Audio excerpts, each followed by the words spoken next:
Hi, today we're going to talk about a popular topic, the various 2012 end-of-the-world myths out there. Really? Do we have to? Yes, we have to, because unfortunately a lot of people still think this is something to worry about. And we would like to ease that concern and let everyone know that the world will not end. This year, at least. Yes, but no, seriously, there's nothing to worry about. Everything's going to be fine. And don't just take our word for it. In this episode, we're going to debunk the myths that never should have been bunked in the first place. Yeah. So first, our friends the Mayans. Their calendar has scared a lot of people who claim its end foretells the end of the world. The December 21st date came about because the ancient Mayan so-called long count calendar ends with a 2012 winter solstice.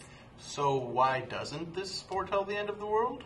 First of all, researchers have uncovered new evidence that the Mayan calendar extends thousands of years past 2012. Even if you buy the premise that Mayans are psychic, you don't have anything to worry about. And even if you didn't know that, just because a calendar ends doesn't mean it's the end of time. It just means you have to buy a new calendar, such as Astronomy magazine's 2013 calendar, perfect for the holidays. Ooh, Perfect. So, okay, next on the list, the claim that Earth's magnetic field will flip all at once. Yeah, okay, because that makes sense. Come on, Liz, let's be fair. None of these claims makes any sense. All right, fine. Earth's magnetic field does flip, but it takes about 5,000 years to do so. This is a scientific fact. As opposed to... These fake end-of-the-world facts. There's also little evidence that such a flip would affect more than just migrating birds and your compass. Okay, well then next up is the theory, and I use the term loosely, of catastrophic galactic alignment. According to the worried folk, this is when the December solstice sun crosses the galactic equator in the sky. Yeah, but, I mean, that happens every year, right? This one is supposed to be special. It passes in front of the Milky Way's center point, aka its central supermassive black hole. But NASA says this won't actually happen for a couple hundred years. Well, whatever. What does NASA know about space? So, I mean, what happens then? How does this lining up even matter? Apparently, gravity gets stronger. Stronger? What? I know. It doesn't make any sense. Yeah, the only things that affect how strong gravity feels are mass and distance. You'll notice that lining up specially isn't really on that list. Yeah, I've noticed.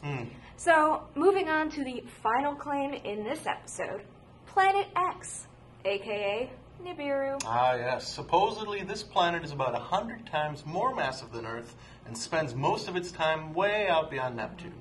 It apparently crosses our planet's path every 3,600 years, and it's due to pass us later this year. Dun, dun, dun. So, I've never heard of this planet.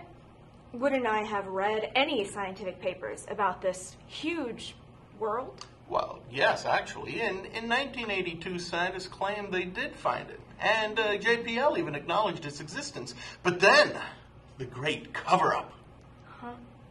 The Great Cover-Up. Just listen to those ominous capital letters. This information is simply way too dangerous and would cause mass hysteria. So NASA decided to keep it hidden at all costs, or so the 2012ers claim. Of course, this also makes no sense. News of this magnitude could not have possibly been kept secret.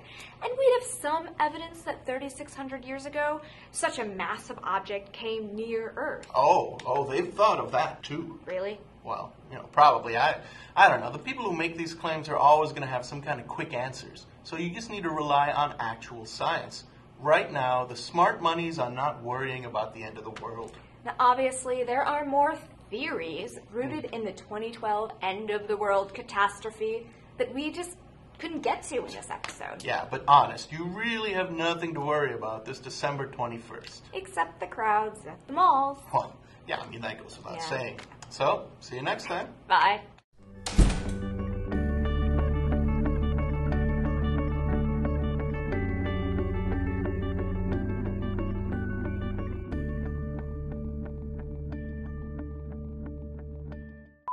And even if you didn't know that, just because a calendar ends doesn't mean it's the end of time. It just means you have to buy a new calendar, such as, where'd it go? I don't have Where'd it. it go? I thought you had it. Oh. Thanks. Oh. I need it. Thank you. Such as There we go. Astronomy Magazine's 2013 calendar, perfect for the holidays. That's right. What was up with that?